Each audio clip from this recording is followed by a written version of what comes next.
नक्कीच धन्यवाद प्रमोद दिलेल्या सविस्तर माहितीसाठी। पुढच्या बातमीकडे वळूयात। आज भाजप सत्तेमध्ये आहे ते शिंदेंनी सुरू केलेल्या लाडकी बहीण योजनेमुळेच असं रवींद्र धंगेकरांनी म्हटलंय।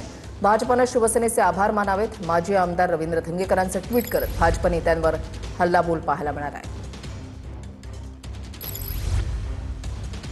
आणि माजी आमदार रवींद्र धंगेकर आपल्यासोबत आहेत। काल तुम्ही रात्री एक ट्विट केलेलं आहे आणि त्या ट्विटमध्ये तुम्ही असं म्हटलात की भाजपचे नेते जे आहेत ते शिवसेनेचे नेत्याविरुद्ध आक्षेपार्ह विधान करतायत। मात्र त्या नेत्यांनी लक्षात ठेवावं की मुख्यमंत्री एकनाथ शिंदे असताना जी राज्यामध्ये लाडकी बहीण योजना सुरू झाली, भाजप जे सत्तेमध्ये आलेले आहे ते एकनाथ शिंदे यांनी सुरू केलेली लाडकी बहीण योजनेची कृपा आहे। तरी एवढं मोठं धाडस करून सर्वसामान्य भगिनींना लाडकी बहीण योजना चालू केली आणि त्या लाडक्या बहीण योजनेमध्ये अनेक आमदार निवडून आले।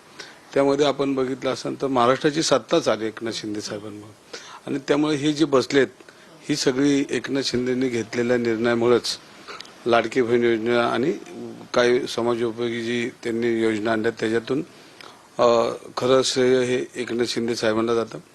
मधल्या काळामध्ये भारतीय जनता पार्टीचे काही मान्यवर चुकीच्या पद्धतीनं आपले चर्चा करतात तर दुश्मनाला संपवण्याची मित्रांना संपवण्याचा कारभार हा काय मंडळी ह्या ठिकाणी करतात।